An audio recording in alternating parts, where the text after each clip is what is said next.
So in my Māmaki agroforest, you can see Māmaki. And Māmaki has a couple of positions in my agroforest. One, it's very close to the ground, so some of these are kept small, close to the ground. They're being protected by, who knows this one? Or maybe I show you the fruits, then you know what they are. Yeah, they're being protected by the lilikoi. Today, I didn't create this title. This title was created by my friend Bella Hughes. Bella Hughes is the founder and the owner of Shaka Tea. So some of you may have seen Shaka Tea products. Shaka Tea is made out of Māmaki. It's a 100% Hawaiʻi grown product. And the artwork was from Miss Maika Laukea. She's in Maui. But just to show that the over, just notice the artwork about the over story and then the understory, and then we'll get back to it pretty soon. So again, my name is Ming Wei, and I have a small not-for-profit center for getting things started with some partners. I also represent the Hawaii Island School Garden Network, and I'm very, very, very fortunate and lucky to be able to be working with Teaching Change, where our own Blair is the coordinator. So a little bit more about what do I do with my teachers and learning gardens. For the past few years, I've had the real privilege of working out in Micronesia. So this top picture are my school garden and farm as school teachers in Pohnpei. And as you see, they are, let me get closer. Even in Pohnpei, where it's lots and lots of rain, the soil isn't really fantastic, because there's just too much rain leaching out the soil. So our teachers are experimenting with planting in tires and in bags so that the plants don't get leached out. And then also in Yap, another small state, we are making, starting to another agroforest. And then here is a teacher from Mejit, which is a small atoll. It's a small island in the Republic of the Marshall Islands. And also I write publications about food systems around school gardens and healthy diets. So just a few more other things that I do. The reason I'm sharing this, I don't know, Blair, you can put it on the chat box. Yeah, Blair. The reason I want to point out this little resource to all of you is because I'll be referring to the resource a lot, and it's a free resource that I hope you can use for any of your future research, or if it's something interesting for you to look at. It's about agroforests, especially in the Pacific region. I'm also interested, very, very, very interested in the nexus of food from the water as well as food from land, because the word aina means that which feeds. And usually people just loosely translate it to the land, which is not accurate. It really, really is that which feeds. So aina means food from the land and food from the ocean. And then another part of another recent project I've done is wildfire. And this is a really interesting picture of how there was a break cut. And on one side, you see the fire coming, but because of human efforts, we could prevent the fire. Blair, this is Amanda Owalu's back. and then we developed a wildfire awareness curriculum. Every single wildfire in the Pacific region is human caused. So if there's any wildfires, even on our island, someone started it. Okay, so eat the abo story, sell the understory. What are these stories? Like, what is this story, and what are other relationships? Yeah. Now, this is the bad thing is I can't see. How do I see your chat? Oh, I can't present and see the chat at the same time. That's tricky. I can present for you, and then you can just tell me when to change slides. and then you can do it. Or if you have two screens, or Yeah, if you I like. would prefer that. I would prefer that, John, because I would like the students to respond in chat, you know, like if I'm saying something and it's not clear, um, yeah, thank you so much, Kumu John. It's so much better this way. Then I can, yeah, this is much better. Then I Okay. can, all right, wonderful. So next slide was what are these stories, overstory, understory, and what are the relationships? Yeah. Mm-hmm.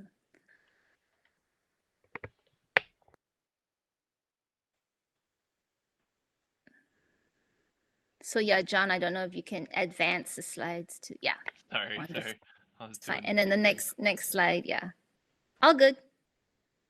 There we go. All right. So um another word for overstory is canopy. And I took these from the pages of the agroforest book that I co-authored.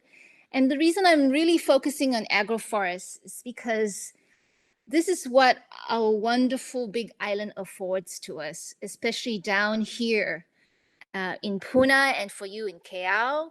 You know, we don't have to plant where it's strict rows, Western garden style. The traditional way of gardening and farming in the Pacific region is what we call an agroforest, where there's intercropping. There are these big, large trees, climax trees. For example, ulu, breadfruit. The medium trees. So for us, could be even our medium trees could be even things like we have guava here. Think of all the fun fruit trees we can grow, star fruits and all that in between our big trees. Yeah.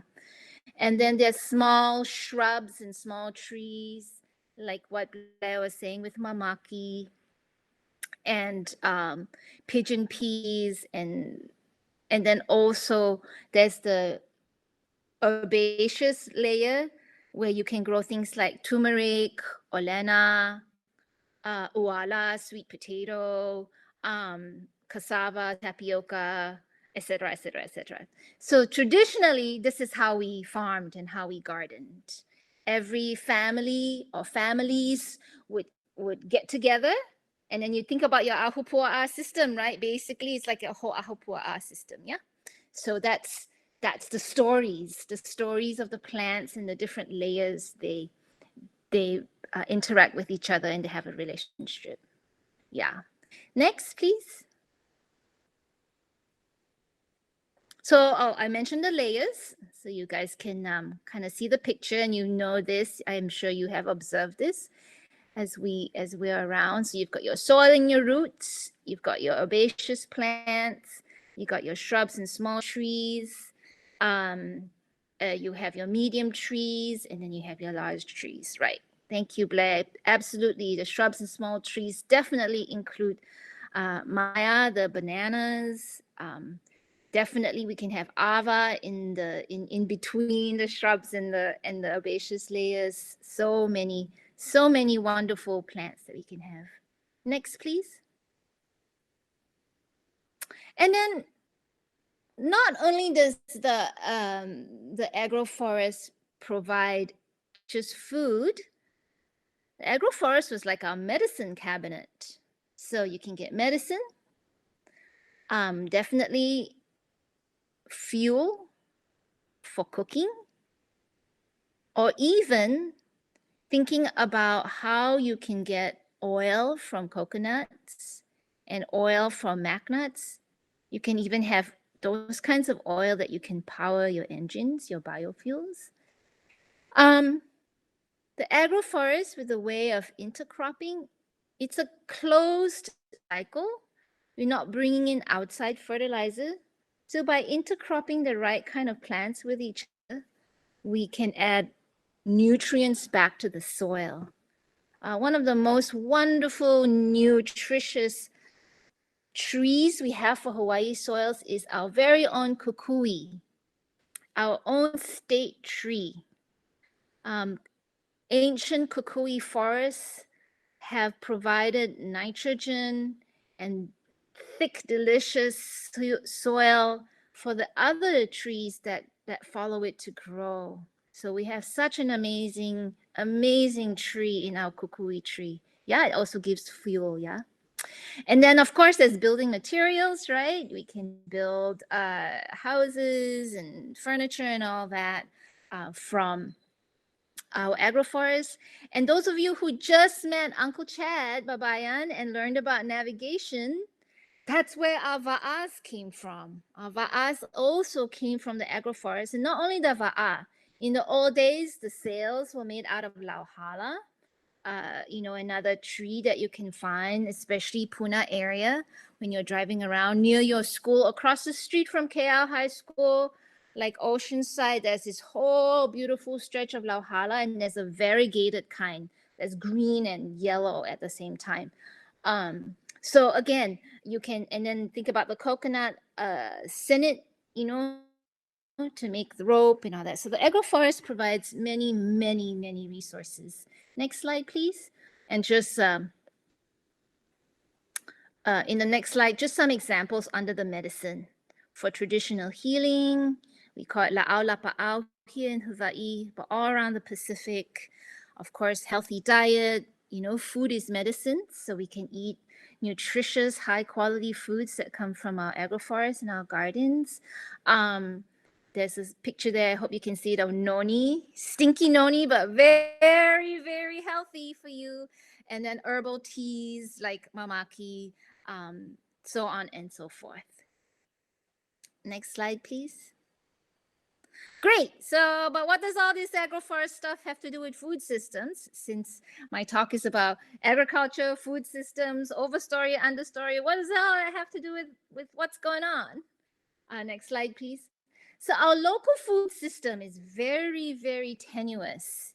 It's very, I guess that's the best word, shaky, unstable, to say the least, yeah? Of the 2.5 billion pounds of food we eat here, about 85 to 90% of it is imported. So if you just look at the pie chart, right? We import about 81% of our food from the continental United States, and then foreign can include like maybe some things you see come from, if you ever go to the supermarkets and you look, sometimes you get mangoes from Peru. I've seen mangoes from Peru, or things come from, some of our milk comes from Australia. It's quite fascinating. Et cetera, et cetera, et cetera. And so local what we produce is 13% of what we eat, okay? Now think about that 13%, and next slide, please. So of that 13%, this is how it's broken down. Of that 13%, we are doing really well with our fresh fruits. We produce about almost 40%, like, right? 38.9, we can round it up to 39, 40% of our fresh fruits. We're doing really well. Think about our papayas, our bananas, our mangoes, even our seasonal fruits. We're doing well. We're eating a lot of our own fresh fruits. Awesome, good job. We're also doing okay with our fresh vegetables. About 26%, again, of that 13% we produce ourselves, yeah? The bok choys and the kales and all the fresh vegetables you see in the store, especially if you go to the farmer's market. About 26%. Hey, we're doing well. Proteins too, we're doing well, especially seafood. We eat about 60 to 70% of the seafood we eat is local. Especially those of you down here in Puna, you've got uncles, brothers, and all who fish, and now also more and more girls are fishing. We're doing well with our seafood, and about 25% of our beef is local. So we're doing okay. Fresh milk, well, that number is going to change. This number is a little old. We're slowly closing down almost all our dairies, but so far, especially if you do the Mountain Apple brand, the Meadow Gold brand from KTA guys, that's our fresh milk. So about our fresh milk, we have about 7.6%. And then the other things that we produce. But I really want to point out this idea of grains. Of course, we don't produce grains, but boy, we sure do eat a lot of it, right? What grains do we eat? You can put it into the chat. What kind of grains do we eat? We eat a lot of rice and we eat quite a lot of wheat products. So just looking at our local food system, where we need to move the needle is under these grains, which are staples, and maybe more of our own local oils. Next slide, please. Where is everybody? You guys are so quiet. Sorry, Ming Wei. So I just it's want to fine. make sure everyone's there. Can we I think. get some? There we go. Oh, Who's here? I don't know you're there. Emily, are you awake? Are you there? Did you go back to sleep? Owen, are you there? Roland, we want to see you guys. We want to hear from you. Gotta show us that you're here so that Dr. Ming Wei doesn't feel like she's talking to an empty room. Yay, Owen's here. All right, yeah, throw some stuff thanks. in the chat. It's not just, Yeah, throw some stuff in the chat. That's why I it's wanted really it this way, helpful. because I can Okay, see. Roland's here. If you Emily, have are any you there? questions, yeah. Oh, he's going back and forth with his fishing or his fishing. Oh, okay. Oh, and that's great, but you really need to focus in, okay? You can do that later. Owen's All a right. prolific fisherman. He's incredible. Oh, great. So, Owen, you're part of our seafood. We're eating about 60 to 70% of our own seafood, right? Thank you for being part of this. So this is a regular food pyramid. You guys have seen this. You're in high school. You've got about 40% of your staples. That's your bread, your cereals, your rice. This is how we're supposed to eat. And you've got about 35% fruits and vegetables, then about 20% of your daily intake, your proteins, and then you've got your about 5% of your oils. Yeah. So this is the food pyramid. Next slide, please. But this is actually how we produce. So here in Hawaii as a state, we are not producing any grains. And like I said, we're doing really well with our fruits and vegetables. We're doing really well with, especially if you can eat local meats, local fish, local eggs. We're doing really well. On our island, especially, we're so fortunate. Near KL High School in Curtistown, you have Puna chicks, where they're producing a lot of our own local chickens and eggs. And then people like Owen, and supplying us with fish, mahalo. And then we're also doing quite a good job with having our producing some of our own oils with coconut and matnut. But look at that big zero, okay? And I want to come back to why that's pretty important soon. So what's happening with our staples? Do we have rice farms? No, we don't. Next slide, please. But there are substitutes that we can grow. So back to eat the overstory and sell the understory. The whole idea is that idea of food sovereignty, where we can produce what we can eat. And then we can also make agriculture our economic abundance and grow high value export crops for the global demand. You need to pay local farmers a premium for the understory and also continue to grow the food we need. So next slide, please. So I just wanted to share briefly before Kumu John lets you watch a quick video about my little experiment. So I got a Western SARE grant, and Western SARE stands for Sustainable Agriculture Research and Education. And the research question I asked was on 0.5 acres here in Kahena Ahupua'a, just right outside my door. Can I grow plants for soil fertility to add nitrogen, composting, and also for me to eat?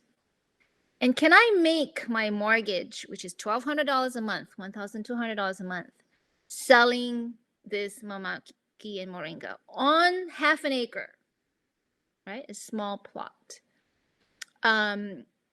The other thing that Blair pointed out was by growing māmaki, Māmaki is a Hawaiian endemic, which means it grows nowhere else in the world, only here on the Hawaiian Islands. I'm also contributing to conservation practices. So, Mr. John, how do you think is best? Do we just let them watch the videos later? I was gonna like show. Do you want to drop it in the links? I don't know, but just wanted to show. Yeah, here's Like, the the classroom post where all the videos are, and they're there. Is there a particular? Oh yeah, there. That looks pretty good. That's showing up pretty well. Beautiful. no, I mean, I just students, I just made those videos for a couple of other classes who wanted to learn more about māmaki and about agroforestry. And so we want to have a closer look at how I intercropped plants, especially the ones I mentioned. So that I'll give you some figures because I know students love money figures. So māmaki sells for $20 a dried pound wholesale, right? So that means māmaki retails for $40 a dried pound. If you just right now Google Amazon Marketplace or whatever, you will see that 1 ounce of māmaki retails for $12. There are 16 ounces in a pound. So 16 times 12. So now you know you can make even more, right? You can like if you piece it out into little 1 ounce packets, you can make good money with māmaki. Another reason māmaki is a wonderful plant is, of course, it's endemic, and also it provides a home to the pulelehua. And one of you in the class, your name is pulelehua. There is a Hawaiian endemic pulelehua, again, nowhere else in the world, and māmaki provides a home to it. Moringa is another superfood that is catching on. And moringa, especially those of you who have any Filipino blood in you, you know that your grandma will swear by malunggay. Malunggay is also now a real superfood. And while the prices isn't as high as māmaki, malunggay, a wet ounce, so you pick just the leaves. If you go to KTA or Malama Market, 1 ounce wet retails for $4. So again, 4 times 16, we're talking about you can make $64 a pound of malunggay, moringa, and it grows like a weed. It really, really goes like a weed. And being a superfood, back to eat the over story, just a sprinkling of moringa. You guys Google up moringa. Just a sprinkling of moringa, maybe in your ramen soup or your saimin or with your stir fry, gives you about 80 times more nutrients than lettuce. Okay? And being from the Pacific Islands, we need to eat more moringa instead of lettuce because of its not only its nutritive qualities, but also how it's growing. Moringa grows high above the ground. Lettuce is close to the ground. And you know, in Puna, we have something called red lungworm disease. Okay, so so that was my research project. I'm not at $1,200 a month yet. I'm only halfway through because I just started my project a year ago. I make $600 a month selling my māmaki and moringa. But I'm not hoping, my intention, my business plan is that by the time I meet you guys next year, next Christmas, I'll be able to meet my goal without working very hard as well. And Owen Next had a slide, question please. in the chat. He's asking why do you think māmaki is so expensive? He also said, I think in a time at the moringa, that's the best. I guess he's had it before. Oh, wonderful. Okay. Owen, the reason māmaki is very expensive right now is because we don't have it in major production. And remember, Owen, māmaki only grows in one place in the whole wide world, here. It's an endemic. We cannot find it. It's not a commercial crop anywhere else. And we should think about not making it, allowing it. Let's really make it a Hawaiian brand, yeah? So Albidas picturus, I mean, our māmaki, our big island māmaki, the variety name is Panaeva. They also have one in Kauai and Volcano. Those of you who live up there, you have your own Mamaki variety, which has red veins. So Mamaki is expensive because it's only grown in one place in the world, here. It's also a little finicky.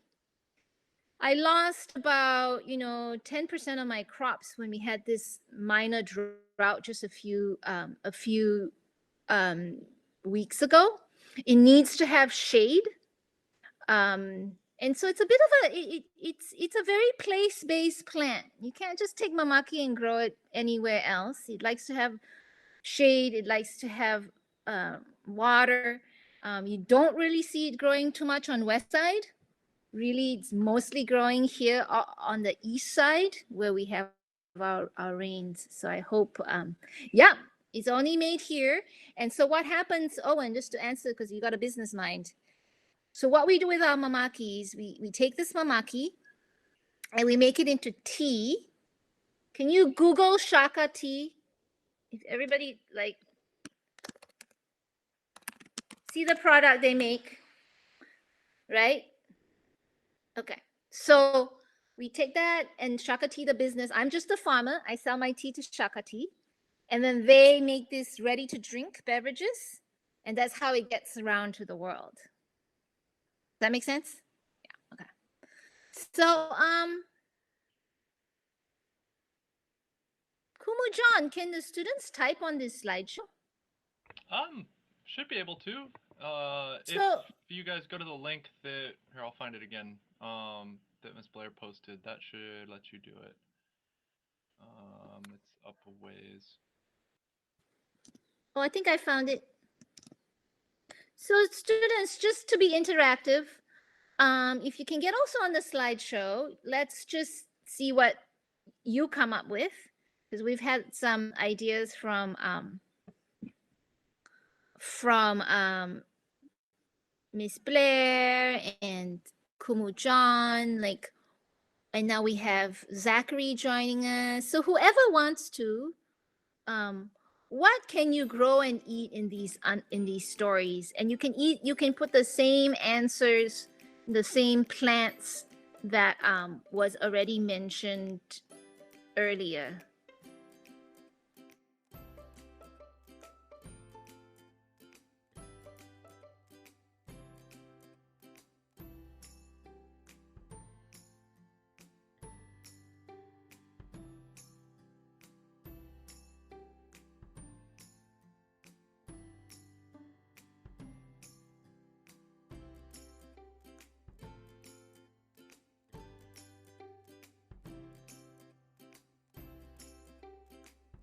Big endemics, koa. Koa will be more like a mountainous, a little higher elevation plant, but those also make the overstory. Yes, taro. Please, somebody, please put in taro. Please put in taro in the understory. Thank you. We really need that. That's overstory or understory? Understory. Yeah. Understory. And would papaya be overstory, even though it's sometimes found under? Sometimes they're not very tall. I mean, they're a little bit more like an understory kind of plant, a little smaller tree, but yeah, great. I guess it's not a hard cutoff. No, it isn't. It's like nature. There are no straight lines in nature except crystals, right? Nature doesn't go out with a pencil and say your side, my side, right? Nature has overlapping edges. Oh yeah, pineapple. Somebody put that then. Good. Owen wants to put in pineapple. Yep. Thank you. Okay, good. Thank you so much for interacting. I think we're slowly running out of time, but it's okay. Next slide, please. Sorry, Mr. John. I wanted to go back. Okay, you guys remember when I went 0 grains in our food pyramid? Remember, I was going on and on and on and on grains. So I just wanted to show you our local staples. What can we eat instead of our rice or importing wheat? And so at the very top is top left will be ulu. And I really encourage you to investigate and learn more and more and more about ulu and eat ulu in all kinds of ways. You can definitely make ulu into noodles. You can make ulu, you can make breadfruit into flour, and then you can make that into noodles. I make a pan pizza crust with ulu. I get ulu that's not overly ripe, still a little starchy, so it's a little firm. I steam the ulu, skin and all. I just chop off the stem. I boil or steam the whole thing. And I cut it open. I take out the inside core. Then I grate it. And I mix the ulu with this other plant that's in front, which is tapioca, cassava. I do the same thing. I cook my cassava just a little bit. Cassava needs to be cooked to be ingested. And cassavas make what, all those bubbles, right? Boba tea, you guys, all those bubble tea, that's cassava. So you think about it, the texture of cassava already kind of spongy, kind of almost like eating bread or donuts, yeah? So if you grate a little bit of cassava with your ulu onto a pan, you mush it down like a crust. You don't even have to bake it. This is just like on a skillet. You've got yourself an amazing local pizza crust, and you put your tomato, whatever,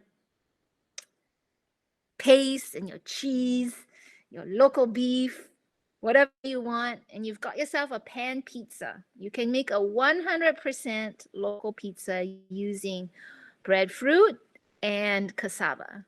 Then also in the picture, you can see another amazing starch that we don't take enough advantage of, which is the sweet potato. So we have a beautiful, in the picture, it's a beautiful kind of pinkish red, voila. We export almost every single sweet potato we grow on this island. It goes straight back to Japan and Taiwan. There isn't enough people doing something with sweet potato. And we could really, the best thing about sweet potato is that it grows year round. Breadfruit ulu has a season. And as you know, sweet potato is very nutritious. So there must be ways we can think about using sweet potato to replace our imported rice and wheat. And then I really love this picture because it also has green bananas. I've also used green bananas to make, kulolo. You mash your taro and you make kulolo, yeah? You can do it with the green bananas as well. So green bananas are a wonderful starch substitute for us to replace our imported grains and staples. Yep, you can make chips. You can make chips with the ulu. Can you make boba out of ulu? Hey, I don't see why we don't try. Why not, Owen? Go for it. Yeah, you can try to make the boba out of ulu instead of the cassava. Nice. Banana Oh yeah, lumpia. banana lumpia. You see, all these things that we can really be increasing our local staples to improve our food system. And all these we're showing you, we're growing it in like an agroforest, yeah? Okay. Next slide, please. Oh, we're running out of time. Oops. So again, the next slide is another picture of agroforestry, where I've been tossing out all these names. And again, the relationships of growing things together, where, let's say, the pigeon pea is a nitrogen fixer, helps the māmaki, the ulu provides shade. And I mentioned kukui, our state tree, really, really provides a lot of fertility to our soil. And everybody gets along like a family, like a big ohana in the forest. Next slide. So I think the next slide was asking, so what can you sell from these stories? So again, if you can get on, try to. If not, put it in a chat. So already I think Miss Blair put it, you can sell māmaki. Macadamia nut, thank you. Kapulele hua, avocados. Right, right. Think about all the things you can sell. Lychee. Basically, that same list we wrote earlier, right? All the things you can grow and eat are also things you can sell. Pineapples, mangoes for sure. It's $5 a pound. I bought a small mango a few days ago from Kona side. It was $10 for this mango. Oh, it's like eating gold. Right? Totally worth it though. Yeah. So it's huge though. It is. It is. So yeah, I think the answers are coming through. Just the next slide, John. So just want to show you how other people are supporting our food systems, our agriculture and food systems through agroforestry. And one of them is the Hawaiʻi Ulu Co-op. So if you Google eat bread fruit,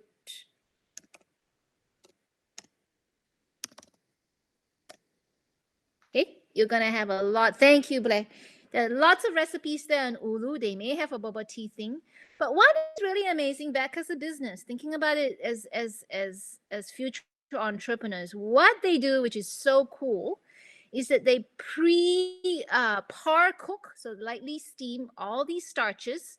So you have ulu in the back, you have cassava, sweet potatoes, and then they sell this. These boxes get shipped to, say, Oahu in the city where there's not a lot of fresh starches available. They also are the ones responsible for putting ulu into schools. So just before COVID, I know KL High School was one of them. If you had beef stew in your beef stew recipe, instead of potatoes, you would have had ulu in there. So again, think about it as well as not only promoting local foods, but again as another business. And now that COVID is happening, we really need to be more and more and more self-sustaining. Yeah, we're seeing how with tourism ending or not so much anymore, what are your options as youth in creating economic abundance and thinking about growing foods such as breadfruit and māmaki for an export market, for us to share island-wide, statewide, and then regionally. Da, da, da, da. Yeah, so that's a really good question, Blair. Access to these foods. KTA, fortunately, is a very good supporter because they're locally owned. You can see all the ulu bags and in KTA. Target being not locally owned, you're not really going to see a lot of these local foods, right? What I've also noticed, students, and I don't know if you've paid attention, I've also noticed that since COVID started, a lot more little farmers market stands have popped up along the road, especially from your school to where I live, from KL to Pahoa. I've noticed like lots of aunties, especially Filipina aunties, have put up local farmers stands to get the local foods out. So that's been encouraging. Okay, I think next slide. I think so I just wanted to give you a few more things to think about as students. And I want to give a shout out to mushrooms because of your kumu Terry Moniz. So at KL High School, Kumu Terry Moniz, your ag teacher, is starting an experiment with his ag students in growing our own local mushrooms for the market. So if you're interested again in foods that are growing in the understory like mushrooms, we didn't mention mushrooms, it's happening in your own school with your Kumu Terry Moniz, looking at how we can grow valuable understory crops, such as the bottom one is oyster mushrooms, turkey tail is medicinal, and then pepeao is our own native Hawaiian mushrooms, all fantastic edible for the market as well as for local consumption. So just want to encourage you to reach out to Kumu Terry, since he's right there in your school. Next one, mushrooms, and then teas, back to the teas. The māmaki, I'm showing you some māmaki tea drying. You could even imagine a small business where you're harvesting these little teas, and you can make little tea toolkits and have workshops where you share with people about local tea. So all these teas that are grown are all grown right here on Big Island, and sharing out. And then I think last slide was, bring it back to, so I have to do this for Blair. Right, Blair? We want to connect it to CCL, Career Connected Learning and Natural Resource Management. And the last slide will be ecosystem services. So by growing food, taking care of agriculture systems, by getting involved in our agroforests, you're really helping to manage our natural resources. Because the agroforest provides other services to us, the keeping the soil healthy, providing windbreaks. Again, we talked a lot about erosion, keeping the soil off the roofs. One of my favorite words is a long word, but it's very important, sequestering carbon. One of the reasons we're going through the changes in our climate is because we have taken the carbon from the ground, refined it, put it into our machines and our cars, and then that has released into the air. And trees and soil will take that carbon back down and store it in the forest. And then we're supporting biodiversity. Okay, so thank you very much for having me. I hope if yes, photosynthesis, you said it, Owen. If you have time and you want to see my little half-acre Māmaki agroforest, I think Mr. John has dropped the link in the chat. Questions? Anybody has questions?